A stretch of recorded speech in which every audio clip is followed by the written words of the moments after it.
Мен сізге қазір Қазақстан тарихы туралы сұрақтар қоямын. Сіз тез ойланбай жауап берсеңіз. Әрине. Біріншісі, Қазақ хандығының негізін құраушы кімдер болды? Керей мен Жәнібек хандар. Жеті жарғы заңдары қай ханның тұсында пайда болды?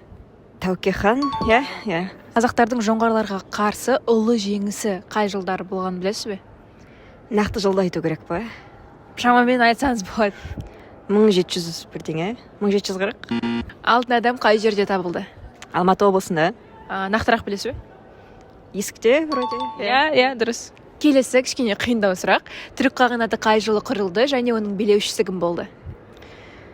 Түрік қағанаты 500 жылдары, 550. 552. Иә.